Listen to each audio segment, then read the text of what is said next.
Hey all, this is Kiko Laredo, and you're listening to Focus on Metal.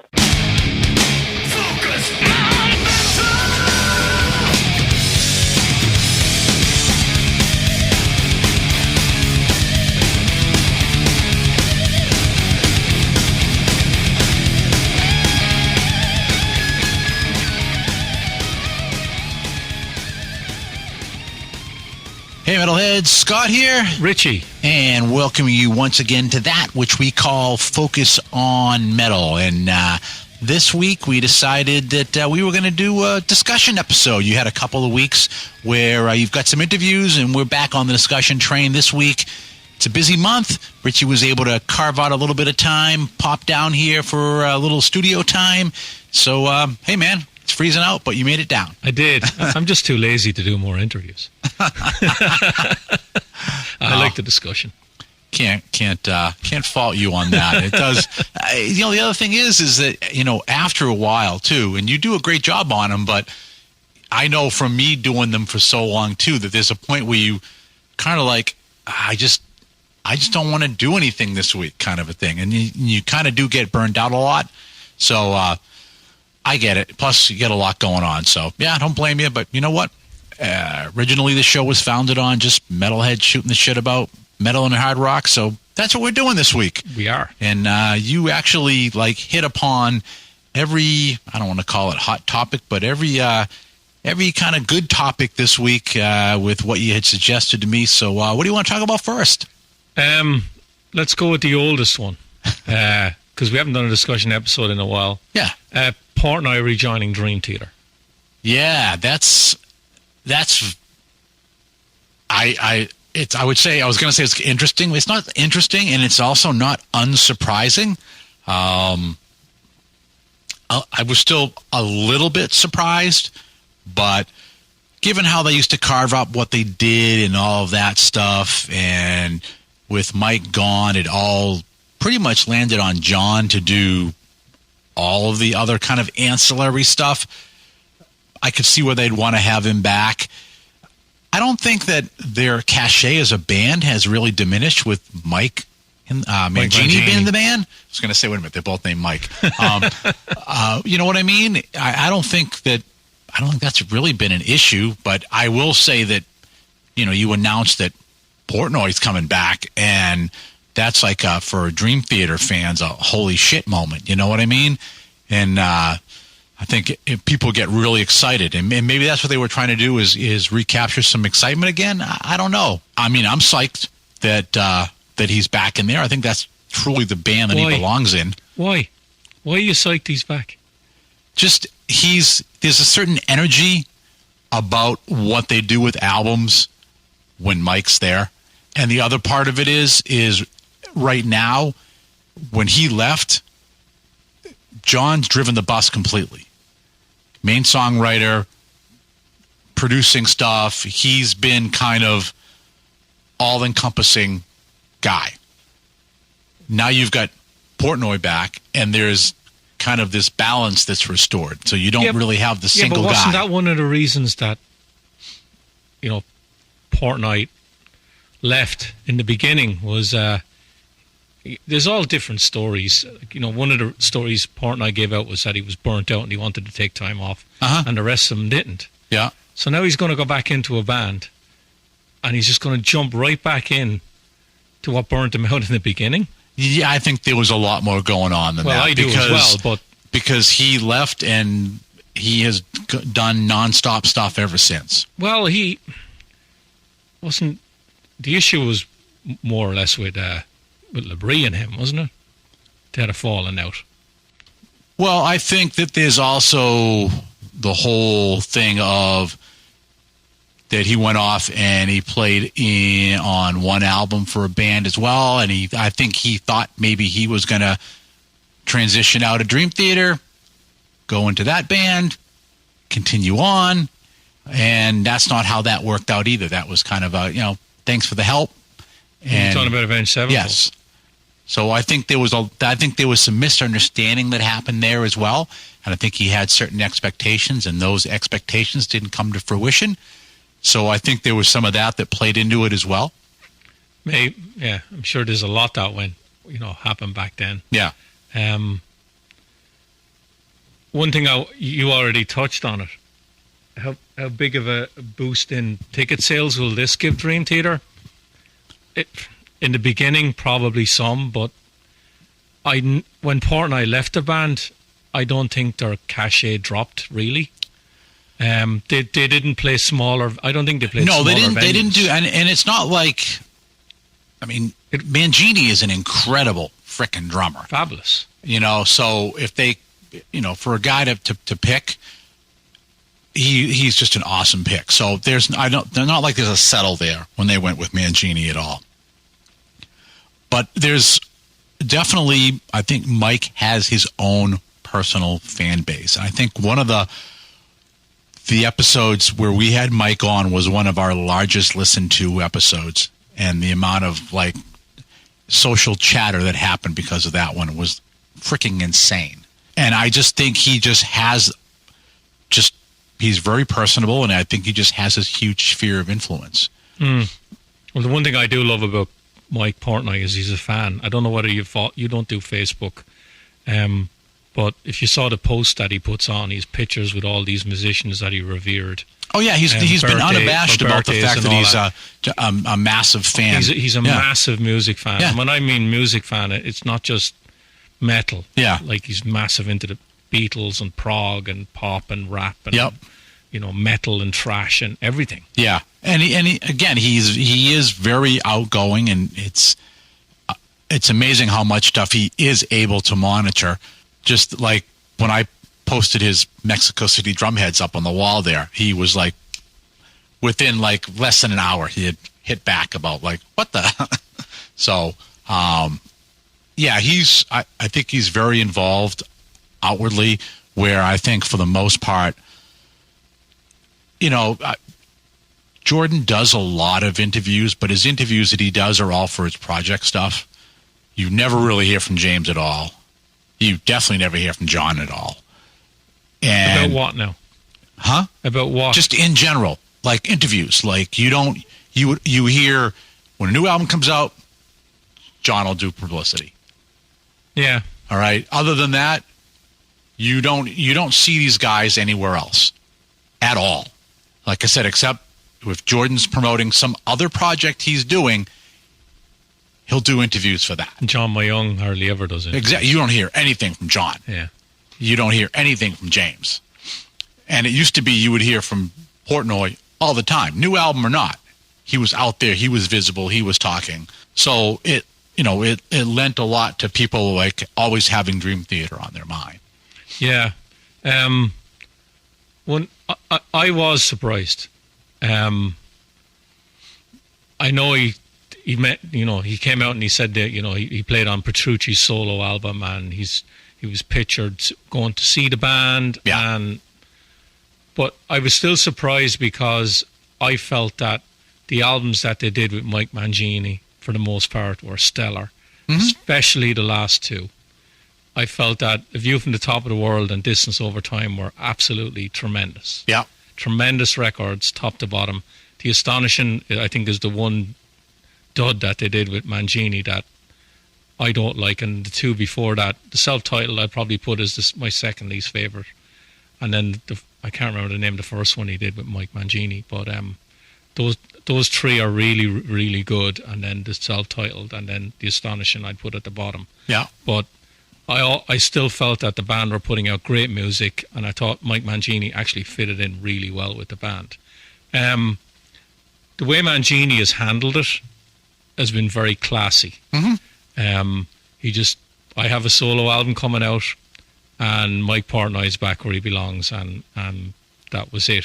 Yeah, pretty much. It will be interesting when the band do start doing press. What they actually say about all of this, because the way they're building it up now is that we're all one big happy family again, blah blah blah. Yeah. It will be interesting to see what role Mike Portnoy now has in the band, because he has been out of it, and now he's coming back in. Uh-huh. When you look at it, we'll go on the legalese for a minute. Is he coming back in as a member or as a guy on a salary? Because once he left a band, normally you lose your membership. That depends on the band. I understand that, but I'm asking the question. What is he coming back as? We're probably not going to know. Exactly. Is Mike Portnoy now all of a sudden going to be doing, I'm going to do all the interviews, I'm going to be picking all the set lists for the live shows, we're going to be doing all these we're going to be covering all these albums again. I'm sure a lot of the influence he had before is the same influence he's going to have coming back. Well, then you might have the same issues crop up again. I don't know. There's got to be a getting back together, a grace period there where, because the band has gone on for 10 years without him, and they've done well. Yes, they have, but at the same time, he's done well too. It's not like he's like, Jesus, no one remembers me anymore, and I can't do anything. Right? He's been plenty busy doing all kinds of stuff, so it's not like he needs a gig. Right? Does Dream Theater need Mike Portnoy more than Mike Portnoy needs Dream Theater? For public at large, yeah. You believe so? Yeah, I do. I don't agree. I think the band have done fine without him. And I love Mike Portnoy. He's great, and I'm glad he's back. If he was not so important, there wouldn't be so much, holy shit, Mike's coming back to Dream Theater. But there is. There's people that are just unbelievably excited and psyched that this is happening. Okay. So it's, and again, my opinion, but I'm not, no slight on Mangini, because like I said, the guy's an incredible drummer. But yeah, I just think that's where they're going to get a huge boost again by having I can't call it the original band. We'll call it the classic lineup back together. Okay. I'm interested to see where they go. How much of an input Portnoy has on the songwriting, yeah, the production, yeah, the sound. Because I'm a massive fan of the last two albums. I'm not going to lie. Well, you got to remember too, right, that you'd have to examine how much influence Mangini had on the songs. And we don't really know. But we know what Mike had put in before. And as you alluded to a while ago when you talk about him being a true fan, he's also the guy that brings all of that other stuff into the mix. That, you aren't going to see John Myung go out and do a cameo at a Death Angel show. You know what I mean? It's not going to happen. It's not his thing. But Portnoy brings a lot of the heavier side to Dream Theater. Okay. And all those influences that come out of that. So that's my take on it. Yeah, it did surprise me. Mending bridges is one thing, and that's great that, Mike and John and James and all these guys were able to get along, and Mike was able to go see Dream Theater play a show. But to go to, Mike Portnoy's back, I was like, whoa. Because I thought they were doing fine with Mike Mangini. What surprised me was that Portnoy had messaged me October about be on the lookout for something else coming up. So knowing that I was psyched about that, and then I heard this, that's what surprised me. But I can't really talk about what he messaged, at least on the show. All right, so let's go on to the next part of our discussion. Let's talk about Kiko leaving Megadeth. What about that one? That's an interesting one. You read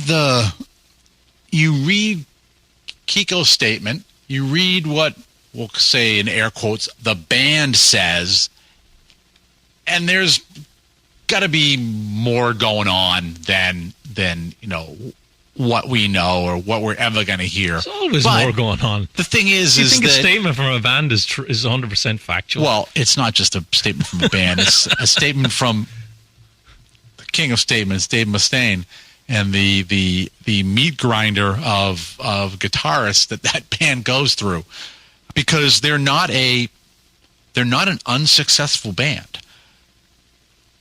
Are they a band? Well, that's they're not anymore. That's the other thing. It's like they shouldn't even put out albums called Megadeth anymore. They should just put out an albums under the name Mustaine or something. Because you're right, they're not. And the albums are good. I'm not knocking the music. And that's an interesting thing too, right? Is you figure Metallica's put out what? 11 studio albums, if we don't count Lulu, because I can't count Lulu. And in that same time period, I think Megadeth has put out, I think it's 16. It's probably more. As of the Sick studio albums, though. Oh. So, and they've all been pretty damn good releases. Some people dislike one or two in there in kind of the Risk era kind of thing. I don't think, but there's good stuff on there too. I don't believe that Megadeth have put out a bad album, and I like Risk.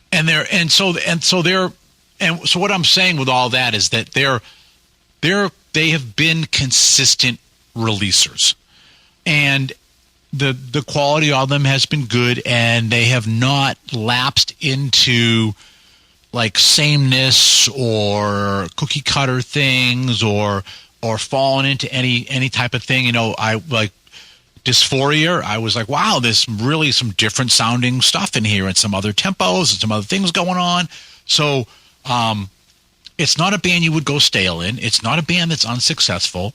It's a band that if you want to tour, then that's great, although I think they're touring too much lately. But it definitely puts you in front of a lot of people, and yet, god damn, does he go through fucking guitar players? You bring up you think they're touring too much. That was one of the reasons he gave for taking that. It's interesting, but whenever I hear a musician say they're taking a hiatus or a leave of absence from a band, they're gone. It's just a different way of saying it. Yeah. Like, let's talk about, we had Frank Hannon on the show. Yeah. And Troy Lucetta said he was going on hiatus. Yep. He's been on hiatus from Tesla now for probably 3 years. Yeah. You're not in the band anymore, but they say it a different way, and it makes him sound that, you might go see him next week and he's back. Well, some of those ones too, some of that is not necessarily a want to have an untruth, but some of that is strictly what they can legally say or not say. Yeah. Straight up legal. But for Kiko, I like him as a player. He was really good. Stan apparently loved him. But you look at it and you go, Glenn Drover was really good. Gone. And that one there with all the stuff that Sean did to help kind of realign with the Gigantor, and he brought a lot of shit back in that era. And yet, Glenn's in there, then he leaves. Yeah. Then Broderick, another shit hot player. Then he's gone, and it's the same day Sean Drover left, or was it the day after? And it's like so on the one hand, bizarrely, when you get Kiko goes, yeah, I'm out. I go, oh, well, if I can imagine that. Another player. And then, of course, the rumor mill starts. Oh, bring back Marty. Marty has no interest in coming back to Megadeth. Marty is in Japan. That's where he lives, and he's doing fine in Japan. Right. Yeah. Oh, yeah. There was always this intense, Marty thing. But the Marty window to me closed when Nick died. Yeah. Yeah. I think, they did try and get that lineup back together. That's what I mean. And that just kind of... And then, because Ellefson was in the band, back in the band then, yeah. So, and I think Nick dying, I think finally closed that out. I can't speak for Marty, but I know with stuff he's alluded to, it's like he doesn't have the interest. And like you said, he'll show up at the odd show if Mustaine. Yeah, exactly. He's done town, that. and he's in town. He'll play, jump up and play. Yeah, but of course that starts the rumor mill. Right. But the thing is that too, if you listen to what Marty is putting out and stuff, he's musically moved on. Oh yeah, you know what I mean? He's way over there now, and he's got some really interesting ideas and things he's done on. It's funny. I watched his interview with Rick Beato, and it reminded me very much of when I was talking to Michael Schenker. And these kind of emotional, ethereal concepts of music and all this, and it was like, wow, he's definitely moved on. But I'm sad that once again, Megadeth fan base is like, well, okay, great, now, okay, how long is Timu going to last? Well, I think Kiko was in the band 7-8 years, something like that. He's been in there for a while, yeah. Of course, Lamenzo back. And which also shocked me. I was very shocked that and that's kind of where I come with the balance out of, okay, people complain about Dave, and yet Lamenzo went back. Yeah, but all these guys that are coming into bands like Megadeth, as they're salaried players, right? We all know that, right? Yeah, and even Kiko said that they're very well taken care of. They just got to show up and play. They all have to look after number one. Yeah. Right? So if Lamenzo tomorrow got an offer to do something, paid as much as we get in Megadeth or more, and he didn't have to tour as much, he'd be gone. Probably, yeah. The loyalty is there, but the loyalty is also there to the paycheck. Yeah. And the family and looking after number one. That's the way the music business is now. The only way you can make money is tour. Yeah. If some band came in tomorrow that was a fucking jazz band and said to James Lamenzo, I can give you 1.5 times what Megadeth are giving you, Lamenzo will be gone. Yeah. And the other part, it must be difficult with, some of these players where, so you take Kiko, and he's been in there for 8 years, right? Or however long he's been in there for.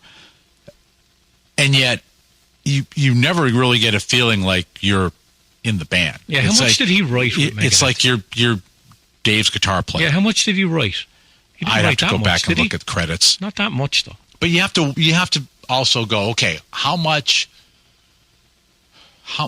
is Dave going to accede to, oh yeah, he helped compose that part, or he did this, or he did that, and you know how it is. Credits are a clusterfuck. Yeah. All right, and if you're the guy holding the pay strings, well, you also control the clusterfuck. Yeah, that's just how it is. It's my band. Yeah, every single fucking musician who's been in Megadeth has always said it's Mustaine's band. Yeah, yeah. Bottom line. Yeah, and I mean, people have always said too, he's a difficult guy, so it's got to be difficult to be in a band with him too. Yeah, yeah. Still brings out great music. He does. I'm sad Kiko. You know what? I'm sad he's gone. I am too. But at this stage of Megadeth with members, it's like LA Guns. It's like fucking all these bands. If you're a fan of Faster Pussycat, who the fuck is going to be playing with him next week? Yeah, the thing about Kiko, I mean, like I said, he was a good player, but he was also, he had a lot of that Marty in him as well. He was a passionate player, and he was passionate about music. So he wasn't just like, he didn't approach it as just a hired gun, shit hot shredder guy. He was good on stage too. I saw him a couple of times. He didn't just stand there. No. And he was, so he, like I said, he's kind of like a little reincarnation of Marty and fitting in. So I'm very sad that he's leaving. I think, and you can disagree with me on this, but I'm going to go there, that there are so many shit hot guitar players out there now that are young that can play anything. It's not like back in the day where, getting a Marty Friedman, he was a named guy, or a Jason Becker when Roth got Becker in, he was a named guy.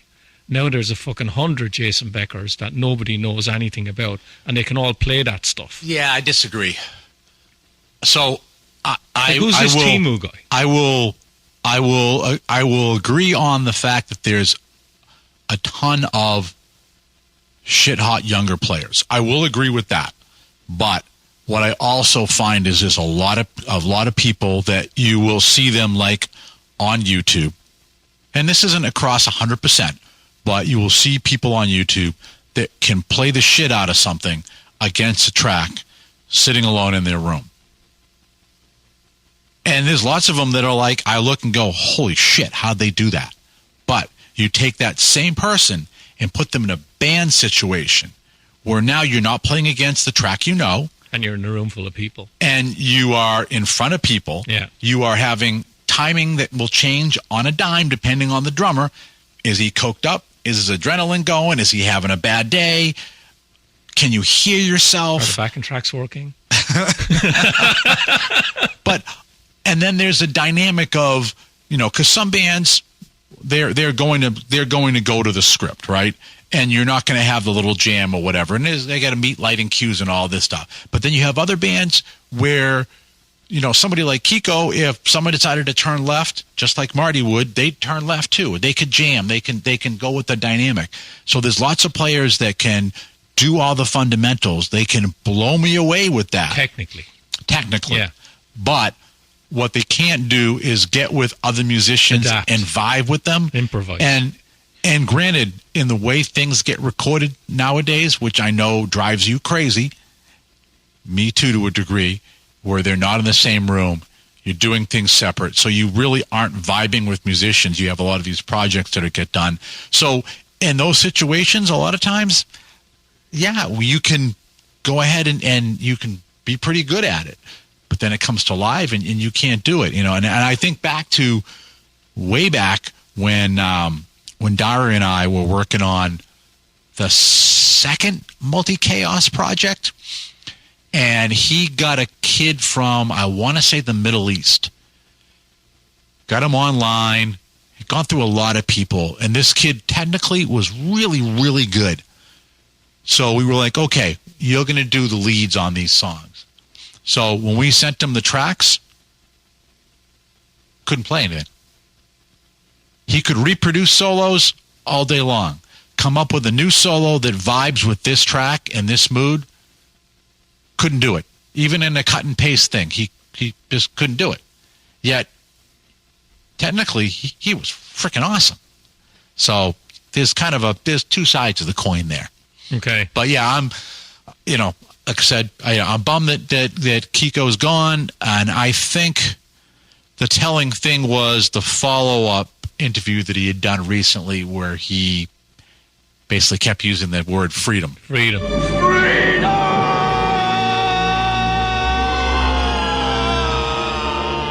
That's something that I think previous musicians in Megadeth have all alluded to. Mm-hmm. The fact that it is Dave's ship. Yeah. He steers it, and they don't really get as much input as they'd like. Yeah, except for Gar and Chris, because they were fucked up and they didn't care. So let's go on to the next thing I want to talk about. Yeah. Let's talk about Michael Schenker for a minute. Okay. Of course, Michael has just finished a European, or is he still over there?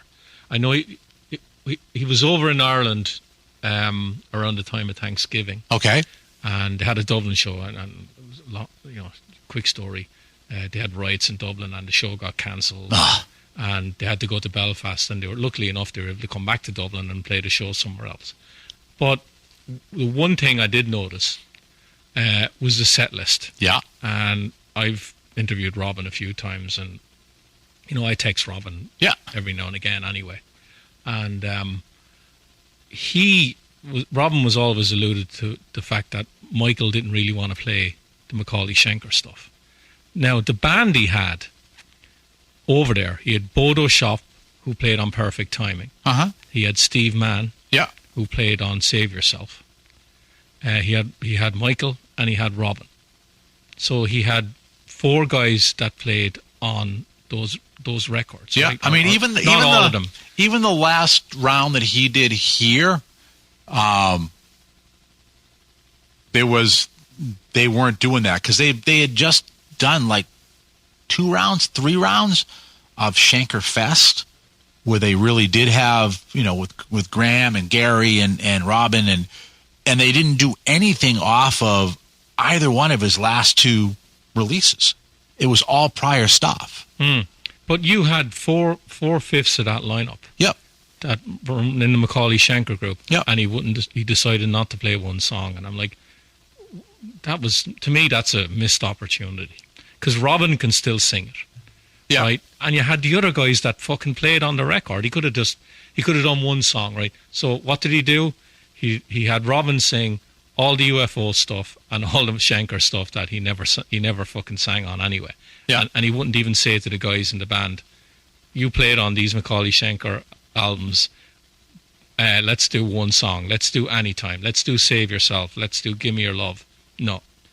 Yeah, I mean, I get your point on it, but I just, like I said, he's done a couple rounds of Schenker Fest, and he has completely ignored the last two, maybe the last three Schenker releases that he did. Okay, completely. The difference there is that the Macaulay Schenker stuff sold more. It was on MTV, and people know those songs more than they probably would the stuff on the last 2 or 3 albums.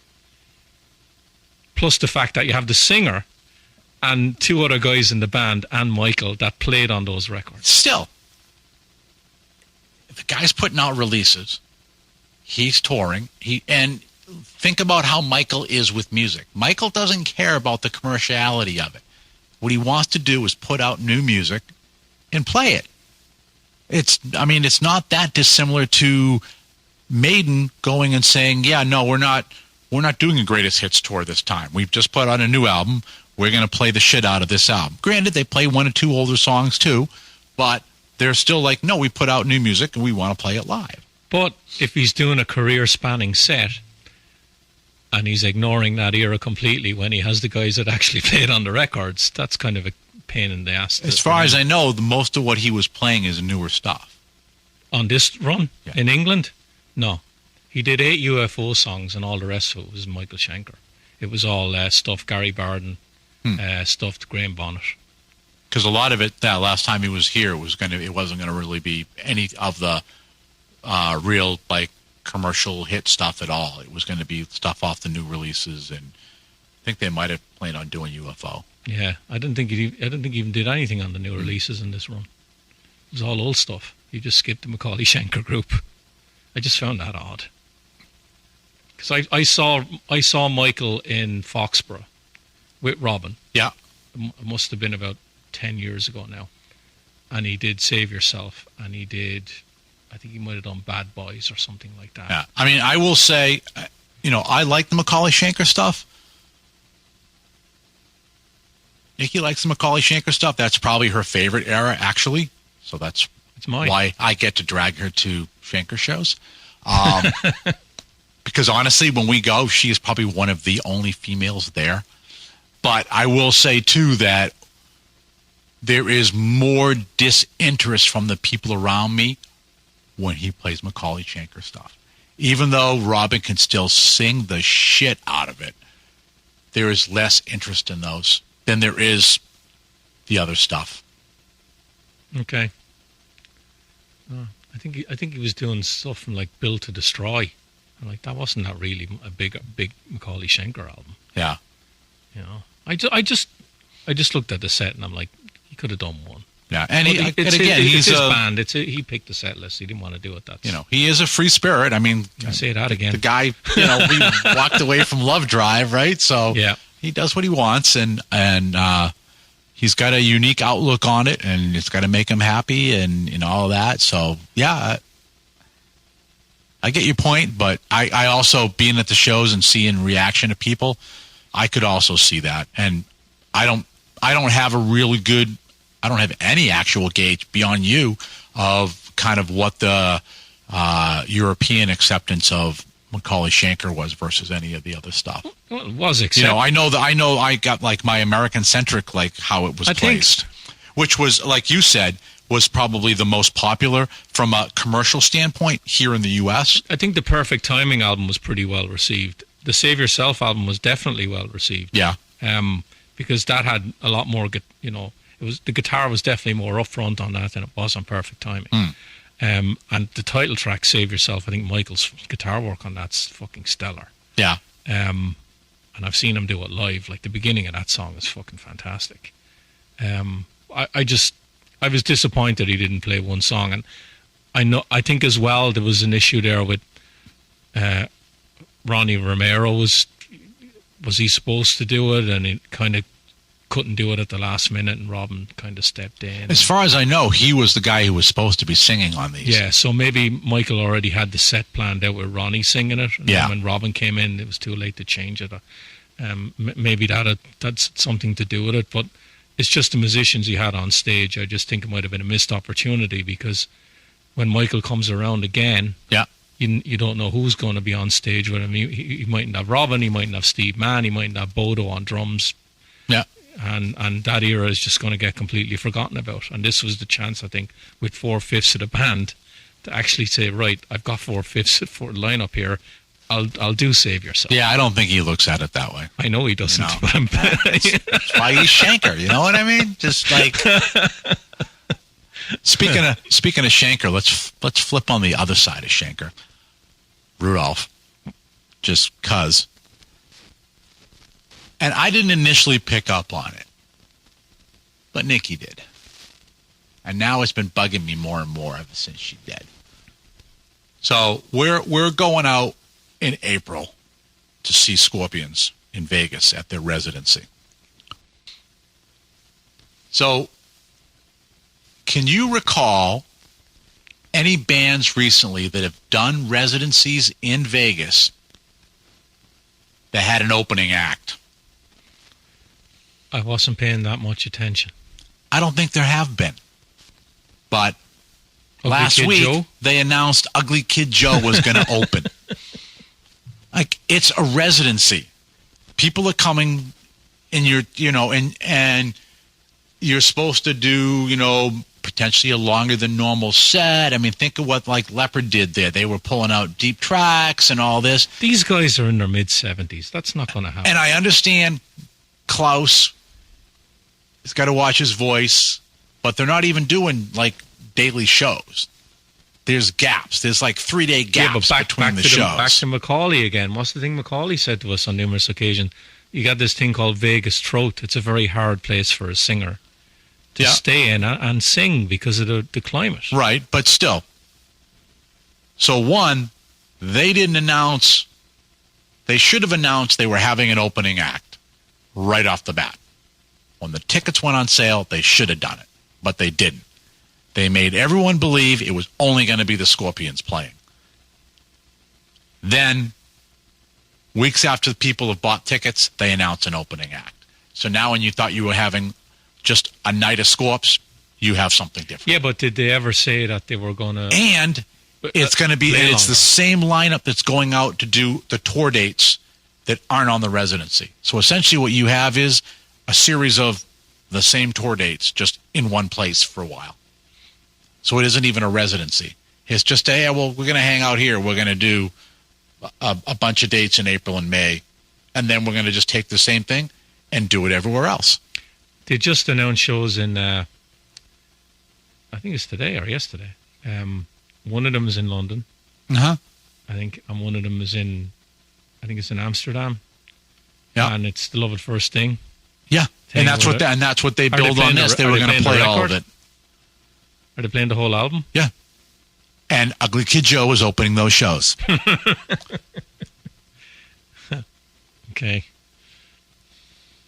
That's the way it's gone now. And like I said, it didn't initially bother me, and then the more I thought about it, it was like, no, wait a minute. There was an opening act in the residency. Def Leppard. They supported themselves as Dead Flappard. Doesn't count.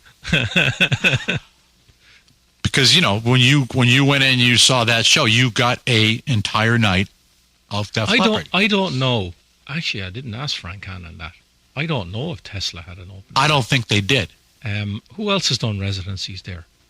And then if you even think about dialing it back again, and you think about even non-metal hard rock people like Celine Dion, she'd have an opening act for a residency. I'm assuming U2 when they played the Sphere out there didn't. Right, exactly. What other metal bands or rock bands have done residencies? Tesla, Def Leppard. Or Motley Crue. Did they have opening acts? It's probably some series of tapes. No, but they've done 2 residencies, or 3. And again, no opening act. Okay. Yeah, typically when you think of a residency and the way they've always been done, and even kind of what Vegas has been known for since, the 60s and 70s, is you get these people that are there and they do all these dates, and it's them. You go and you see them. Yeah, but here's the other thing, right? I don't mind Ugly Kid Joe. I don't own any of their music. But to me, they're an odd choice of an opener for. So there's one thing. That's definitely an odd choice. But it's also, again, you buy the ticket to go see Scorpions. Yeah. You want something unique. And I bet most of the seats have already been sold. Yeah, you're not getting it if they're going to start bringing that tour everywhere else and playing the same set. Yeah. So I think that venue they're playing in, if I looked, I think it's like 7,000 seats. Now, if they play the same set night after night, I think that really is a missed opportunity, because the whole point of the residencies is the stage is you're in one area, you're there for multiple nights. Yeah. And to attract the fans in there, you can mix around the set. I can almost guarantee you they're not going to. And you can play stuff that they could play. They could play 5 or 6 Uli songs. It's going to be Love at First Sting, and then it's going to be some of the other ancillary stuff, and it will be the same set every night. No One Like You, Coast to Coast. Right. Maybe 1 or 2 newer songs, and that's it. He'll come out to play Rock Believer and stuff. If they do the same set list night after night, that will be, and I'm putting it mildly here, disappointing. Still going to go out, still going to try to have fun. We got great frickin' seats. Yeah. But they can still bring it live too. And, since we're going to stay in the same hotel that the venue's in, we can just wander down late if we want to. But I just thought I'd mention, I just was like, really? An opening band for a residency? Yeah. The more I think about it, the more it aggravates me. Well. Focus!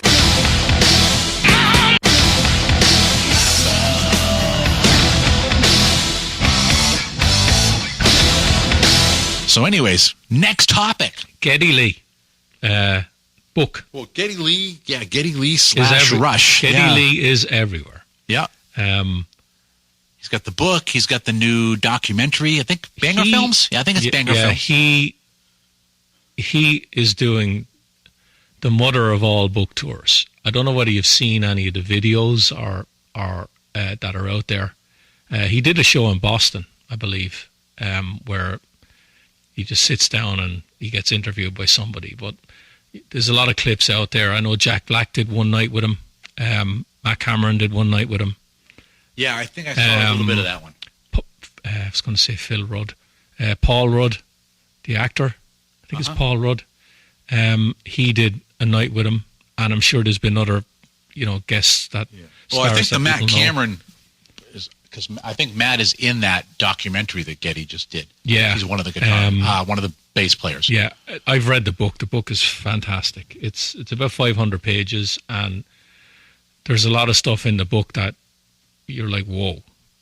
Especially about his personal life. There's a chapter in there about what his parents went through in the Holocaust. Mm-hmm. That was you're nearly crying at the end of it.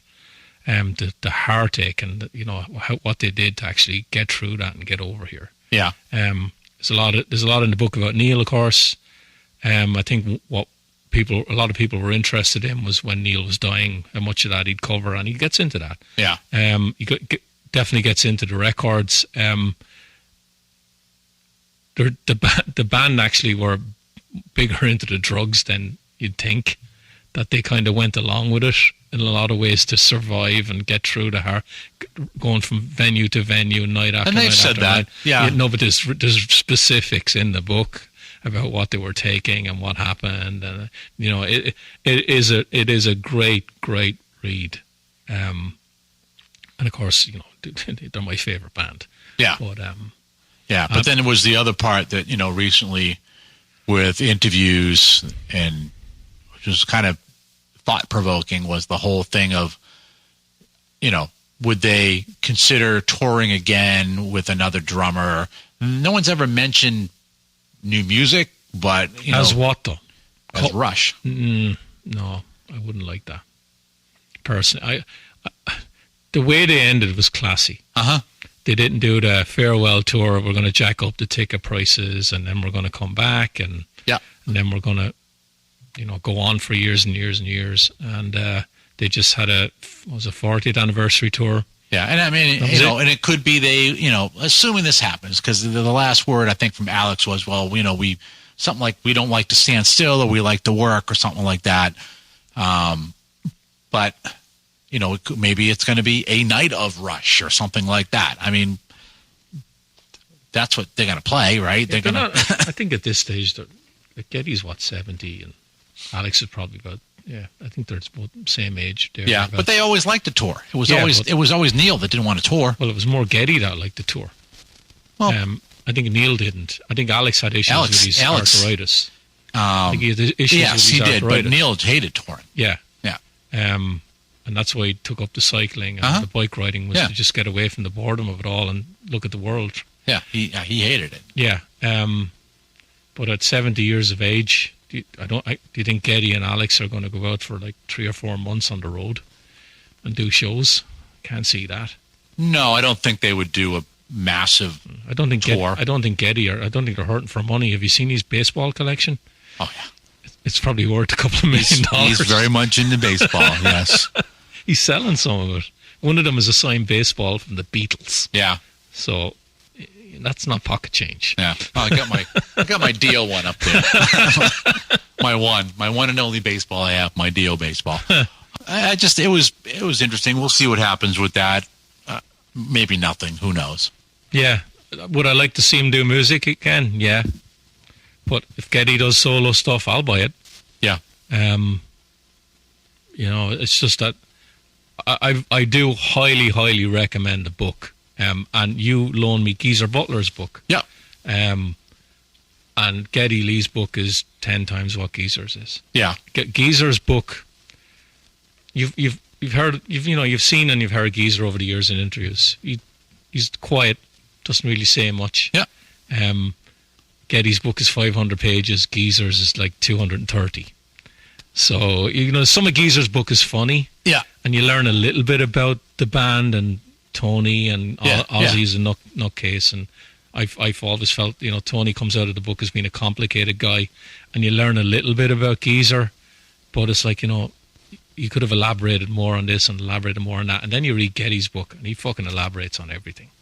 Yeah, well, part of it, too, is depending on who they're working with. Because, these guys will all admit, like, we can't really, just write the book by ourselves. And I think, like you said, Geezer has always been quiet anyways.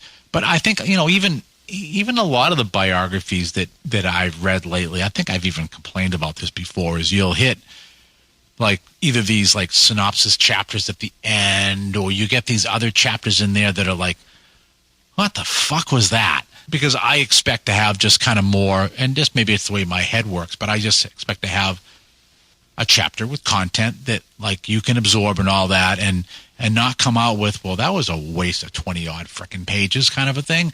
And then you, like I said, you kind of have my, at the end of it, these kind of, what have I learned from my life in the last few years kind of things. So it's like, stop.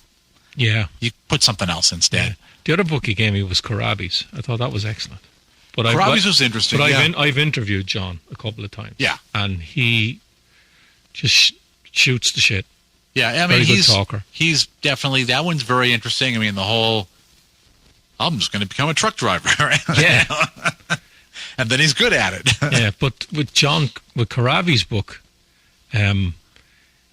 yes, Motley is in it. There's a lot of Motley in it, but there's a lot of everything. He doesn't concentrate on the Motley. No, there's everything. Yeah. And I just thought it was, after reading John Karabi's book and interviewing him a few times, I'm like, yeah, I can see, the book is definitely like the guy. Like it wasn't like, watered down or anything like that. It was like, that's John Karabi. Yeah, it was good. That was definitely a good one. Yeah. Yeah. Yeah. So let's hit the elephant in the room. All right. Let's talk about Kiss. I am in intense pain, Tinky. Oh boy. And I'm sure there is 1,000,001 Kiss podcasts talking about Kiss now, and we are going to be 1,000,002. Yeah. What the fuck? Well, the thing with the avatars? Yeah. It's so the way they debuted them, I was like, you know what? It was pretty cool.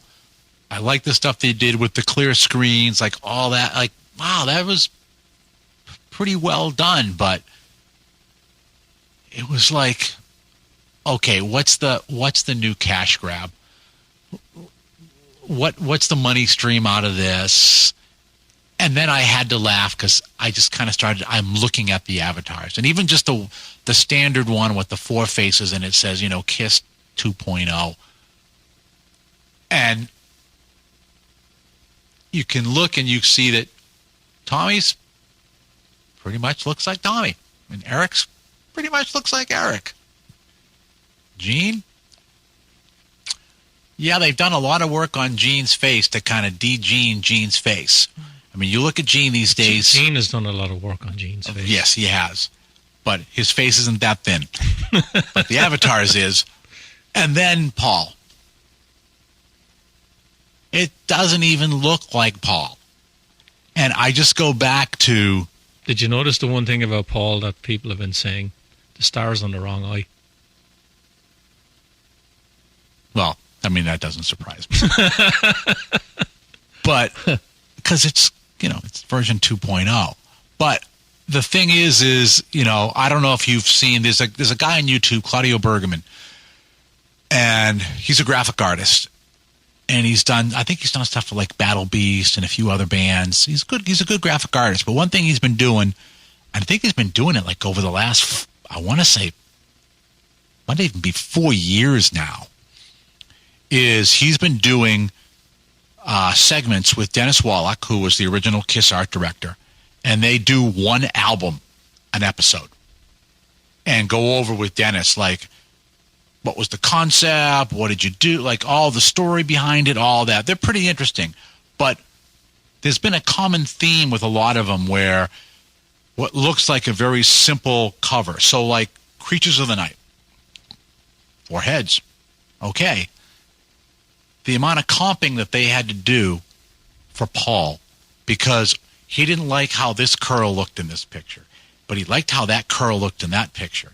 And it didn't look how this piece of hair looked. So Dennis was like, we had to comp all of his hair together to get him what he liked. He's got a reputation of being a bit touchy anyway, hasn't he? Yeah. But it's like, so I look at the avatar and go, yeah, okay. So they basically, and it wouldn't have bothered me if it wasn't the fact of you look and go, yep, that looks like Tommy. Yep, that looks like Eric. But then the other two, it's kind of, well, we're going to stylize them a bit more. And then the other thing, and it was brought up, somebody asked about it on Twitter, X, whatever you want to freaking call it. This week. No Ace, no Peter. And my comment back was, oh, well, they're saving that for a cash grab later on. When this diminishes, they'll make Avatar 3.0 with the original band. I think that the reason they didn't bring any of the old guys back on stage in the end was because of the avatars. That Paul and Gene, since Eric and Tommy came back in the band, have been trying to justify this lineup, and all they ever talk about is this is the best lineup Kiss have had. Yeah, and they weren't gonna do what, let's say, happened with Unplugged. When the minute that Peter and Ace walked into that room, Bruce and Eric were fucked. Yeah, but that's a little different. I mean, for the most part, if you look back at the entire history, right, there's very, very few times where they have had somebody come out on stage that wasn't the 4 people in the band at that given time. And their show is very scripted beginning to end. So they would have had to do, we're going to do... Did you say very scripted or very pre-recorded? Sorry, they couldn't hear you there. One's audio, one's, but it moves along, right? It's got light cues, it's got everything else. So it doesn't surprise me that they're not bringing out this guest and that guest, and they're going to go and they're going to do their standard show, boom, call it a day. So I was not surprised that they didn't do that. It's just, I've actually been more shocked over the times where they've, like, I think maybe it was once, twice, where they had Joe Perry come out with them when they were touring together. And it was like, holy crap, they actually let somebody else come out on stage with them. But they've pretty much never done that. So I wasn't surprised that they weren't gonna do that. And they made just as much money if they did it or they didn't do it.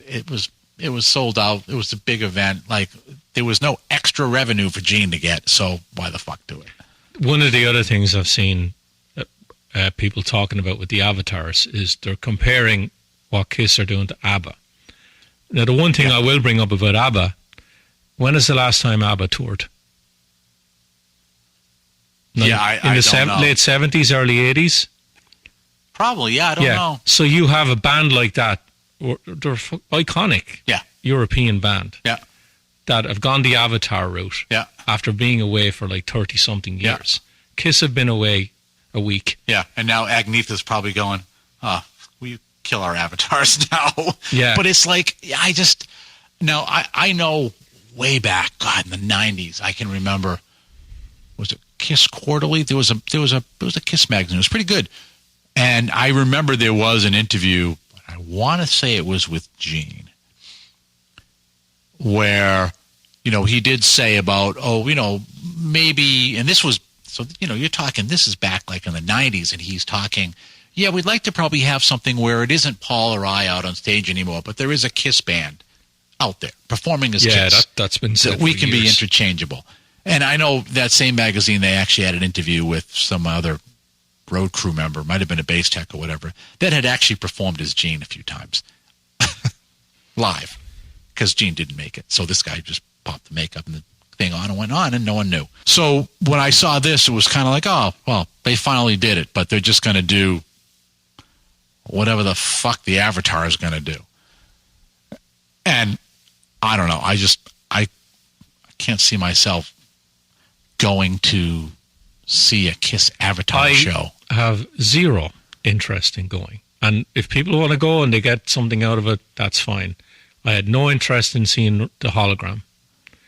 I want to see a live show. Yeah. I want to see the people who are actually playing the songs actually in the fucking room I'm paying to go into. I mean, kind of, the other way I looked at it is I thought back to the last time we were down here recording, and I don't think we aired it, but you were talking a little bit about the Sphere and the fact that there's so much was going on during the U2 shows. And like, you don't even know where to look. Yeah. So I look at what they presented at the end of that show and go, oh, holy crap! Are you looking at the screen in front? Are you looking at these 8 screens, or like what the hell? And I just like to focus and not have to be. I like a good show. Yeah, but I'm primarily there to hear the music, and I want the musicians who fucking played on the music to be on the stage. Yeah, that's what I'm there for. Like, if I want to go see a movie, I know I'm going to see a movie, right? Yeah. If I'm going to see a fucking live band, I know I'm going to see a live band. Yeah. I'm not going to see fucking avatars. Yeah, so I just don't know how this whole thing shakes out. And I'm sure that they'll do something, and I'm sure it'll make money. And I'm sure they'll say this will be the best show ever, way better than our farewell shows, and louder and fucking brighter. Yeah, and I just can't. Whatever. I'm just like, I was like, really? You can't just go, this is our last show. Thank you. I can't see Andy Copping, who runs Download, coming along and saying that the fucking Kiss avatars are headlining the Saturday night on Download next year. I think they'd be or Vakken. Now Vakken sells out before they know the band's out, so he might get away with it. They all look blurry because of all the piss bottles hitting the screen. I was just. It seemed to me like they were gonna do the graceful thing. Nothing surprises me about legitimate. End of the road. Stop. No fucking band finishes gracefully, except, in my opinion, the way Rush did it. Yeah. No band. Yeah. I thought, they made Motley Crue made this big hullabaloo, and of course one of the quotes that keeps coming back about Nikki Sixx is the worst thing a band can do is announce a farewell tour and then come back. That's something he said. Yeah. And then of course fucking they came back. It's all about money. But it's just like, really? Did you, like, what the fuck? Yeah, I was disappointed. I really was. I think a lot of the Kiss fans were like, what? Not unsurprised, but it was, yeah. I've given you fucking God knows how much money. Yeah. And then at the end of it, you come up with this Avatar bullshit. Is there a line where even the most loyal Kiss fan will say to Gene and Paul, oh, go fuck yourself? I think they might be getting there with this. Yeah. Yeah. Because there is and I don't think it's a hater thing. I think it's just like, what the fuck kind of a thing. Yeah. You know, and I know people might say, oh yeah, the technology is new and it'll be fine once you get used to it, but really? Not for me. No, I'm not going to go buy tickets for the Kiss Avatar cruise.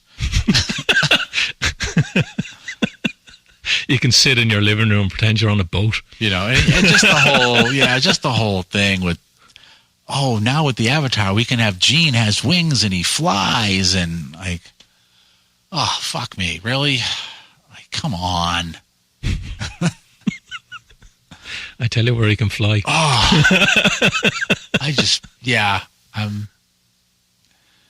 So I don't know what they're going to do with that ultimately, but I wasn't unsurprised.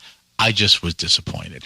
And there are bands out there that are going to look and see how that's going to go for Kiss, and then if it does well, they're all going to be fucking trying it. And the thing was, you know, you saw that in these videos people took of being at the December 2nd show, and the Avatar thing gets done, and everyone is just looking around like, okay, what now? Like, what is now it done? Is there home. some other thing they're pulling on? Like, what? Go home. So, yeah, it was...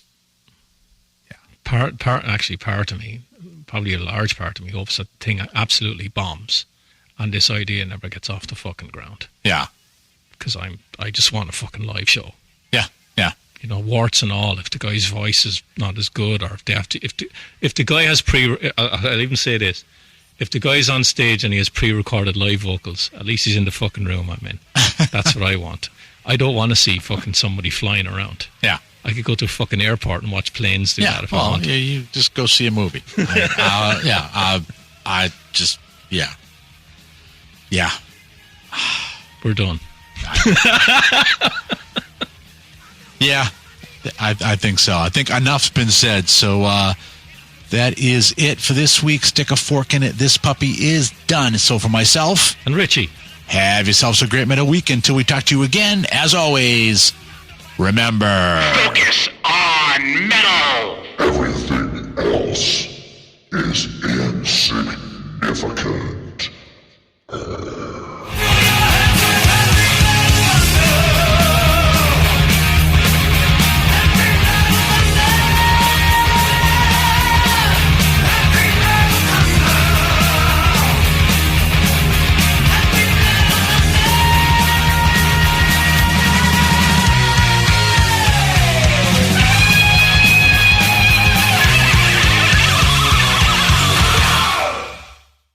You're still here? It's over. Go home.